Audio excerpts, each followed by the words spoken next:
All right, well, good to see everyone.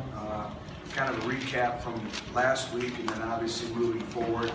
There were a lot of positive things. First of all, 3-0. We're looking forward to start SEC play, conference play this Saturday. But I really believe this game was won in the red zone. Red zone efficiency, offensively 4 for 4 in scoring touchdowns, and obviously defensively forcing them to kick field goals. So that was great to see in terms of red zone efficiency. I thought we had some individuals step up and perform very well. I thought Derek Barnett played one of his most complete games so far this year. So again, I thought there were some positive things.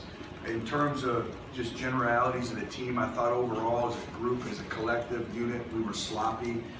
This football team needs to be more detail-oriented, taking pride in the small things and do the small things exceptionally well. And what I mean by that is just an overall discipline to execute, consistency in performance, and it sounds simple, but all 11 individuals executing is one, and everyone is 1 out of 11. And when you go back and you review the video, you see a lot of good things. And when all 11 individuals work together, we're a pretty good football team, a pretty explosive football team in all 3 phases. But we've had way too many individual breakdowns, whether it be an assignment, whether it be a fundamental, whether it be a technique that really hinders the execution of a particular play in really all 3 phases. We always talk about the ball being our dreams, goals, and aspirations, and valuing the football. Too many balls on the ground. That's obviously going to be a point of emphasis like it is each and every week. Way too many penalties, and that's what I mean by just the small details of playing winning football and majoring in the minors. And we have to get better in a hurry in the small details. And the exciting thing is it's all correctable, but it's everyone in our football family, starting with me, the coaches, and our players, is taking ownership, owning it, and having the discipline to execute. And just, we have to value the football. We can't be a team that hurts ourselves. If you look at the past successes in our football program, we haven't turned the football over. We had very few penalties, and we played winning special teams, and we played field position. And that has won us a lot of football games. I believe it's won us 9 in a row here. But when we don't follow that formula, it puts us in conflict. And we have to start doing the little things, and it starts with us as coaches, and it starts with our players. We're a veteran team, they understand, and it's players that have followed that formula in the past. And we'll get it right, and we're going to be challenged, as we all know, with a very, very good and explosive and dynamic football team coming in here. But I wanted to lead off or continue before we talk about Florida's Chance Hall. Will be at practice today, so we fully anticipate him being ready to go. Jalen Reeves-Maven will be at practice today. We anticipate him being ready to go. Cam Sutton has a fractured ankle. As I stated, Saturday he'll be out an extended period of time. There's been no time frame of which he'll return. Cortez Sept had an ACL injury, and he'll be lost for the season.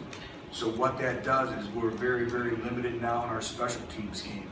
And we have to have some youngsters, some individuals who have played sparingly need to really step up and embrace their role and do their job, because the expectations on our special teams aren't going to change, will not change, no matter who's on the field.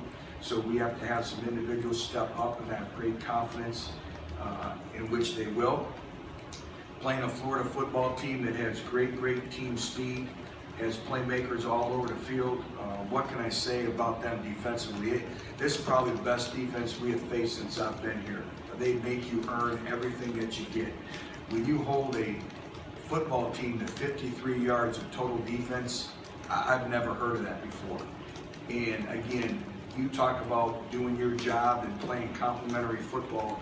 That's what they're doing right now. All 3 opponents they've held under 200 yards. I believe they lead the nation in total defense, scoring defense, sacks, opponent completion percentage. I believe they're plus 15 in the sack differential, where they've had 16 sacks in 3 games, and they've only given up 1 on offense. I think Callaway, the receiver, is as good of a receiver as we have in our conference and in the country. I think he's a first-round NFL draft pick. I think he can impact the game and change it immediately, whether it's in the kicking game, whether it's the receiver position, whether it's whenever he just has the hands on the ball. So it's going to be a great challenge for us, and we have to have obviously a great week of preparation, have a tremendous amount of respect for their football team, and again, defensively, they're going to make you earn every yard that they get, and then offensively, it's the same thing. They play with a physical style of play. Sometimes, their run game, it's a fist fight in the phone booth. They're big, they're physical up front. They play 3 running backs, and they're going to get after it. They do a great job of involving their tight ends, their receivers, and running backs in the play action game. And so again, a very good football team. There's a reason why they were champions in our division last year, and we have to take tremendous strides in moving forward. But I know we're all looking forward to this week of preparation and playing the game on Saturday.